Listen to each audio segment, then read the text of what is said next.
एंथ्रोलॉजी फूल को, फ्लोरिकल्चर बोलते हैं फूल उगाने को। समझा गया कि नहीं गया? फूल। अब हम देखते हैं फूल क्या होता है। देखिए ध्यान से, फूल का निचला भाग जो होता है, ये जो जिसको हम लोग फूल पकड़ते हैं उसे हम लोग वृंत या पेसियोल कहते हैं। ये हो गया वृंत, वृंत या पेसियोल, वृंत या पेसियोल। ये तो पकड़नता हो गया, किसी को पकड़ता नहीं फूल को। इसके ऊपर एक सॉलिड पार्ट होता है जिसे हम लोग कहते हैं पुष्पासन या थैलेमस। पुष्पासन या थैलेमस, ये हो गया पुष्पासन, एकदम सॉलिड होता है। फूल को उलट के देखिए, नीचे में वो गांठ मिलेगा हरा रंग का, समझा गया कि नहीं गया? अब इसके ऊपर होता है, देखिए पुष्पासन हो गया। अब इसी पुष्पासन से अब नीचे की ओर देखेंगे तो इसकी कलियां होती हैं और नीचे लटक जाती हैं सूख कर। कलियां सूख के क्या हो जाती है? नीचे लटक जाती है। और इसके ऊपर फूल हो जाता है। इसके ऊपर क्या होता है? फूल।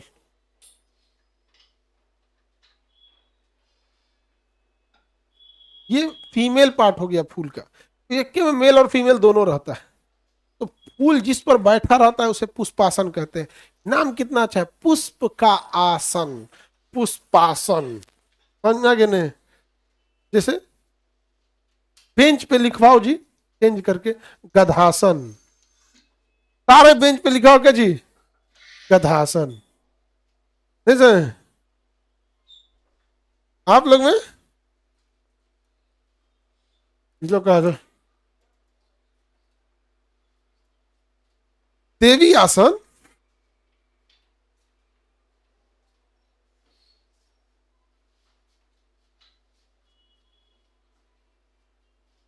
हाँ सुपना, सुपनेखा आसन, ये ठीक है। इधर वाले पे लिखा जाएगा सुपनेखा आसन, इधर हो जाएगा गधासन। नहीं समझ जाएगा? तो फूल जिस पे रहता है उसे क्या कहेंगे? पुष्पासन। फूल रहेगा पुष्प, पुष्पासन। जब फूल छोटा रहता है, कली अवस्था में रहता है, किस अवस्था में रहता है? कली अवस्था में। तो अब कली अवस्था में जब फूल रहता है ना, तो उसको बाहर एक कवरिंग रहती है। कली अवस्था में जब फूल रहेगा तो उसके बाहर क्या रहेगी? कवरिंग रहती है। अब कली को देखिएगा ना, तो कली, गुलाब का कली को देखिएगा तो एक हरे रंग का कवर लगा रहता है, और फिर जाके वो कवरवा नीचे आके लटक जाता है। तो इसे कहते हैं बाह्य दल पुंज। क्या कहेंगे? बाह्य दल पुंज। बाहर से लटक जाता है इसलिए क्या कहेंगे? बाह्य, बाह्य दल पुंज। बाह्य दल पुंज। ये किस कलर का होता है? ग्रीन। किस कलर का होता है? ग्रीन। जब ये कली अवस्था में रहता है तो यही प्रकाश संश्लेषण करके और कली को क्या करता है? भोजन देता है। प्रकाश संश्लेषण करके किसे भोजन देता है? कली को। तो प्रकाश संश्लेषण करके भोजन, कली को भोजन देने वाला कौन होता है? बाह्य दल पुंज। किस कलर का होता है? अच्छा, ये फूल किस पे बैठा होता है? पुष्पासन। पुष्पासन किस पे बैठा होता है? पुष्पासन। अंग्रेजी में थैलेमस कहता है। सबका इंग्लिश आप में लिखा हुआ है, ध्यान से देखिएगा। अब ये तो समझ में आ गया, फूल समझ में आ गया। ये है आपका कौन सा भाग? फीमेल भाग, जिसे हम कहते हैं जयांग। फीमेल भाग को क्या कहेंगे? जयांग। तो बताइए, फुल फीमेल भाग को क्या कहेंगे? जयांग। क्या कहेंगे? जयांग। जयांग। इसको अंग्रेजी में कहेंगे गाइनेसियम। जयांग को क्या कहेंगे? गाइनेसियम। याद रखना बड़ा इजी है। फीमेल डॉक्टर को गाइनेकोलॉजिस्ट बोलते हैं। क्या बोलते हैं? गायनोकोलॉजिस्ट। शॉर्टकट में गायनी बोलते हैं। शॉर्टकट में क्या बोलते हैं? गायनी। अब हम लोग को शॉर्टकट बोलने का आदत हो गया। पहले हम लोग भी गायनो, गायनी, ऑर्थो, तो, हाँ ऑर्थो मने हड्डी के, हड्डी के डॉक्टर। और हम न्यूरो, हम न्यूरो नहीं है। जैसे मान के चलिए न्यूरो का डॉक्टर है। न्यूरो दो टाइप का होता है, कि अगर चीर फाड़ के ऑपरेशन करके ठीक करेगा तो न्यूरो सर्जन, दवा दे के ठीक करेगा तो न्यूरो फिजिशियन। और हम किस में आते हैं? जब न्यूरो और सर्जन और फिजिशियन जवाब दिया कि पगला गया है, इसका कोई इलाज नहीं है, तो अब आता है हमारे पास और हमको पढ़ना है। नहीं समझ में आ गया? बहुत सबको समझाना पड़ता है, घरे जाके रिवीजन कर। नहीं समझ में आ गया? जब सोच रहा था अरे सर डॉक्टर है, हाँ तुम लोग का डॉक्टर है हम। समझ में आ गया? अभी कुछ दिन में देखो ना, हमको रिकॉर्ड मिलने वाला है, सबसे बड़ा पागल खाना। सबसे बड़ा पागल खाना किसके पास है? समझ में आ गया? किसी को दिक्कत? ये पूछ रहा कहाँ है, उसी में बैठे हो। ये सोच रहा है सर पागल खाना भी खोले। समझ में आ गया? तो मादा भाग को क्या कहते हैं? जयांग। और इसी में इसे नर भाग हो जाता है। क्या हो जाता है? नर भाग। नर भाग को कहते हैं पुमंग। क्या कहेंगे? समझ में आ गया? नर भाग क्या हो गया? पुमंग। एंड्रेसियम बोलते हैं इसे। क्या कहते हैं? एंड्रेसियम। तो बताइए फीमेल पार्ट क्या हो गया? जयांग। और नर भाग क्या हो गया? पुमंग। समझ में आ गया? क्या हो जाएगा? पुमंग। अब मेरी ओर ध्यान से समझना सब लोग। मादा भाग को क्या कहेंगे? जयांग। अनर भाग को पुमंग। अब आगे जैसे जैसे आप पढ़ते चलेंगे ना तो आपको धीरे धीरे आइडिया हो जाएगा कि मादा भाग का भी 3 पार्ट होता है, अंडाशय, वर्तिका और वर्तिकाग्र। बट ऐसे आप इसको बस याद रखेंगे मादा भाग है। समझ में आ गया कि नहीं? अब भाई जब आपको जैसे पहले पहले क्या बताया जाता है छोटे बच्चे, बाबू हाथ किधर है? हाथ। हाथ। छोटा बाबू कैसे? बाबू हाथ किधर है? हाथ। हाथ हाथ हाथ किधर है? बाबू कान किधर है? कान। जब वो बड़ हो जाता है तब उसको बताया जाता है दहिना कान, बाया कान। समझ में गया कि नहीं? वैसे ही पढ़ाना भी ऐसे ही होता है। पहले ही किसी बच्चा को कह दीजिएगा दहिना कान बाबू, दहिना कान, ले पहले उसको क्या बताया जाता है? कान। समझ में आ गया कि नहीं? सोचो अब तुम लोग को कैसे पढ़ाते हैं, एकदम मान के कि तुम लोग बहुक हो। इसलिए दिक्कत नहीं होता। नहीं समझ में आ गया? बेचारा चुपचाप सुनता है तो हाँ हम बहुक है, मान भी लिया है सो कई तो। पहले ये वाला कौन सा भाग है भाई? जयांग। और ये क्या है? उमंग। समझना ध्यान से।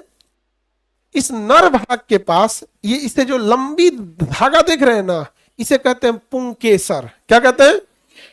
लंबी भाग को क्या कहेंगे? पुंकेसर। लंबी भाग को पुंक। और यही तूर लेते हैं तो इसको कहते हैं केसर। क्या कहते हैं? केसर। सोचिए केसर तोड़ना कितना टफ चीज है। फूल का केवल नर भाग और कितना 3-4 लाख रुपए केजी है। अरे केसर से महंगा कुछ खाने पीने वाले में ओकरा से महंगा कुछ नहीं है केसर।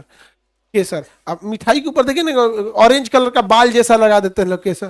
तो अपने यहाँ देहात में जानते हैं क्या करते हैं? भुट्टा होता है, भुट्टा मकई, जब वो कच्चा रहता है तो उसका झोटा होता है बाल, उसको निकाल के समझे अब पियर का रंग उबाल दिया जाता है। निकाल के पहले क्या किया जाता है? उबाल दिया जाता है, ताकि उबाल दिया जाएगा तो नरम हो जाएगा, सॉफ्ट हो जाएगा, थोड़ा सा मोटा भी हो जाएगा, सॉफ्ट हो जाएगा। फिर उसको सुखा दिया जाता है। उबालने के बाद उबाल दिया और उसको पियर का रंग में, हल्दी वाला जो रंग नहीं होता पीला रंग, चंपई, क्या बोलते? चंपई बोलते हैं ना। चंपई रंग में उसको उबाल देगा, वो लाल हो गया। अब उसको सुखा के काट के सुखा देगा यहाँ पे। अब उसके बाद लड्डू खरीदेगा 5 रुपए में, उनके ऊपर केसर लगल लगा। इनके लड्डू के ऊपर 3 लाख रुपए वाला केसर लगल लगा। मकई का बाल खा के आया है तो केसर। ज्यादा कुछ कहिएगा केसर नकली है कि नहीं, कहेगा देखिए असली केसर की पहचान, पानी डालिए रंग छोड़ेगा। वो तो पहले से चंपई रंग में भी लड्डू पे से उठाएगा, एक बूंद पानी, देखिए छोड़ा ना। हाँ। हिंदुस्तान का आदमी शहद असली है कि नकली, नोट पे रख के जलाओ, नोट नहीं जलेगा, परेशान भइले एकरे में। नहीं समझ में गया? तो ये हो गया पुंकेसर। पुंकेसर। तो एक खास केसर के फूल का ये वाला भाग क्या होता है? 300 रुपये में थोड़ा सा दिया था। हाँ वो थोड़ा सा दिया था, लेकिन सोचो उसका वेट कितना कम होगा। बाल के हिस्सा होता है, एकदम पतला पतला यहाँ पे।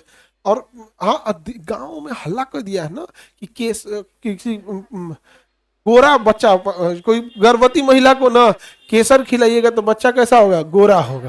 कैसा होगा? गोरा होगा। यानी चलो तो ले जाके ऐसा केसर अफ्रीका में।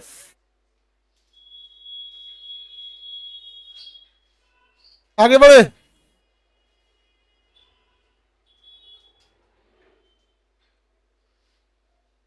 केसर काला हो जाएगा। आगे बढ़े। Any problem? अब समझना ध्यान से बाबू। ये नर भाग जो होता है ना, इसे पुंकेसर कहते हैं, इसे पराग कोष कहते हैं। कोष का मतलब होता है किसी चीज का थैला। इसके अंदर ही इसका पराग कण भरा होता है, पराग कण भरा होता है। और ये मादा भाग होता है, इसके यहाँ अंडा होता है। समझ में गया? अब ये दोनों आपस में कैसे एक के पास इधर आएंगे, तो इसको यहां से यहां लाना बहुत जरूरी है। अब ये अपने से आ ही नहीं सकते, यहां से यहां अपने से नहीं आ सकते, लेके आना जरूरी है। तो इसको यहां से यहां ले आने के लिए कुछ ना कुछ तो करना पड़ेगा। तो इसलिए प्रकृति ने इसे फूलों का रूप दे दिया, जिसे हम कहते हैं दल पुंज। अब अलग अलग रंग के क्या होते हैं, फूल खिल जाते हैं। अब इस फूल के लिए भौरे आते हैं, भौरा बैठेगा उसको, फिर इधर बैठेगा, इधर, यहाँ इधर से जब बैठते हैं सब ना, तो अपने पैरों से, उसके भौरे की पैर की डिजाइन ऐसी होती है कि उसी पे चिपक जाता है, उसके पंख होते हैं अभी भी चिपक जाता है। और जो ये वाला भाग होता है, इसी में ना रस होता है। अब देखिएगा, तो भौरवा इस पे बैठेगा पहले, और फिर इसमें चूसने के बहाने, रस चूसने के बहाने आएगा ना, तो यहाँ पे परागकण लगा देगा। समझ में आ रहा है कि नहीं आ गया?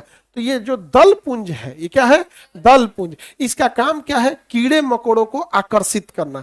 जिसे आप कहते हैं कि लाल रंग का गुलाब, तो सफेद रंग का गुलाब, तो बैगनी रंग का गुलाब, काला रंग का गुलाब, पीला रंग का सूरजमुखी, वो आपके लिए नहीं है। वो भौरों को, कीड़े मकोड़ों को आकर्षित करने के लिए है, कि रिप्रोडक्शन की क्रिया ये आगे प्रोसीड कर सके। समझ में आ गया कि नहीं आ गया? किसी को दिक्कत? रिप्रोडक्शन की क्रिया को आगे क्या कर सके, प्रोसीड कर सके। अब जो भी पौधे दिन के समय खिलेंगे वो रंगीन होंगे। कैसे होंगे, रंगीन, और कम सुगंधित होंगे, ताकि दिन के समय देख के भौरा चला है, देख के भौरा चला है। और जो पौधे रात के समय घूमेंगे, रंगीन पौधा रात में काला दिखेगा, रंगीन पौधा रात में कैसा दिखेगा, काला दिखेगा। तो रात में खिलने वाले सभी फूल सफेद होते हैं। रात में जितना फूल खिलेगा सब सफेद होगा। चमेली, रात रानी, गजला, गजला नहीं होता, साउथ इंडिया की महिलाएं जो होती है ना, बाल में क्या लगाती है, गजला लगाती है। यहाँ पे अपने यहाँ लगाए, गाय दौड़ा देगी सड़क पे। आगे बढ़े। खैर अपने यहाँ नॉर्थ इंडिया में फैशन भी नहीं। तो रात में जो भी पौधा खिलेगा वो सफेद होगा और अत्यधिक ज्यादा सुगंध देगा, ताकि सुगंध और सफेद सुगंध से अपनी ओर आकर्षित हो। तो देखिएगा, जो भी पौधा रात में खिलने वाला होगा सबसे ज्यादा सुगंधित होगा। दिन वाला गुलाब तो थोड़ में सटा के सूंघना पड़ता है, महक रहा है कि नहीं, महक रहा है, नहीं समझे? अतनी रात रानी, चमेली, गजला जो रात में खिलता है, सुनिए, एक रूम में रखेंगे पूरा घर महक जाएगा, पूरा घर महक जाएगा। अब इससे दिक्कत क्या होगा, भौरवा के साथ साथ सांपो चल आता है, बहुत बढ़िया महक रहा हो, ओए बाप बहुत बढ़िया है, ए नागिन कहाँ बड़ू हो, चलो।